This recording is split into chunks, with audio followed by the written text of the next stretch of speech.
البتہ آپ کی دوہری زرہ نہ کٹ سکی جو آپ نے پہنی ہوئی تھی۔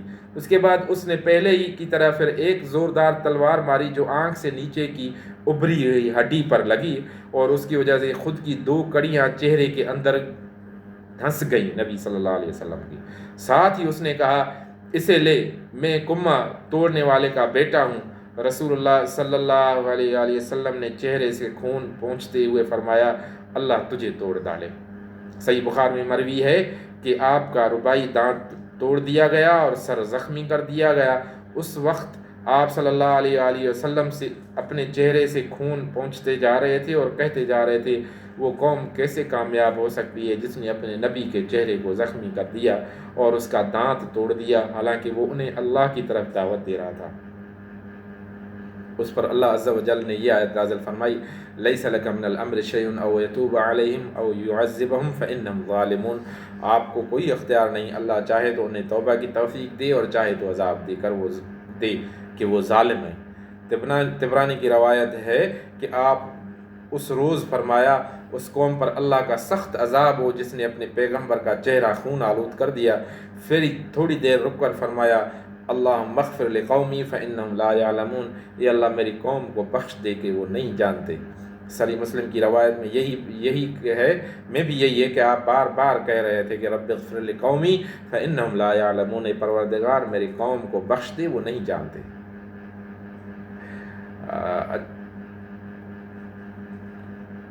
قاضی ایاز کی شفا میں یہ الفاظ ہیں کہ اللہ مہد قومی فانہم لا یعلمون، اے اللہ میری قوم کو ہدایت دے کہ وہ نہیں جانتے۔ اس میں شبہ نہیں کہ مشرکین آپ کا کام تمام کر دینا چاہتے تھے، مگر دونوں قریشی صحابہ یعنی سعد بن ابی وقاص اور طلحہ بن عبید اللہ رضی اللہ تعالی عنہما نے نادر الوجود جان بازی اور بے مثال بہادری سے کام لے کر صرف 2 ہوتے ہوئے مشرکین کی کامیابی ناممکن بنا دی۔ یہ دونوں عرب کے ماہر تیر انداز تھے، انہوں نے تیر مار مار کر مشرکین حملہ آوروں کو رسول اللہ صلی اللہ علیہ وآلہ وسلم سے پرے رکھا۔ جہاں تک سعد بن ابی وقاص رضی اللہ تعالیٰ عنہ کا تعلق ہے تو رسول اللہ صلی اللہ علیہ وآلہ وسلم نے اپنے ترکش کے سارے تیر ان کے لیے بکھیر دیے اور فرمایا، چلاؤ، تم پر میرے ماں باپ فدا ہوں۔ سبحان اللہ، حضرت سعد بن ابی وقاص فرما رہے تھے کہ تیر چلاؤ، تم پر میرے ماں باپ فدا ہوں۔ ان کی صلاحیت کا اندازہ اس سے لگایا جا سکتا ہے کہ رسول اللہ صلی اللہ علیہ وآلہ وسلم نے ان کے سوا کسی اور کے لیے ماں باپ کے فدا ہونے کی بات نہیں کی کبھی بھی۔ اور جہاں تک حضرت طلحہ رضی اللہ تعالیٰ عنہ کا تعلق ہے تو ان کے کارنامے کا اندازہ نسائی کی ایک روایت سے لگایا جا سکتا ہے، جس میں حضرت جابر رضی اللہ تعالیٰ عنہ نے رسول اللہ صلی اللہ علیہ وآلہ وسلم پر مشرکین کے اس وقت کے حملے کا ذکر کیا جب آپ صلی اللہ علیہ وآلہ وسلم انصار کی ذرا جتنی نفری کی ہمراہ تشریف فرما تھے۔ حضرت جابر کا بیان ہے کہ مشرکین نے رسول اللہ صلی اللہ علیہ وآلہ وسلم کو جا لیا تو آپ نے فرمایا، کون ہے جو ان سے نپٹے؟ حضرت طلحہ نے کہا، میں۔ اس کے بعد حضرت جابر نے انصار کے آگے بڑھنے اور ایک ایک کر کے شہید ہونے کی تفصیل ذکر کی ہے، جیسے ہم صحیح مسلم کے حوالے سے بیان کر چکے ہیں۔ حضرت جابر فرماتے ہیں کہ جب یہ سب شہید ہو گئے اور حضرت طلحہ آگے بڑھے اور 11 آدمیوں کے برابر تنہا لڑائی کی، یہاں تک کہ ان کے ہاتھ پر تلوار کی ایک ایسی ضرب لگی جس سے ان کی انگلیاں کٹ گئی،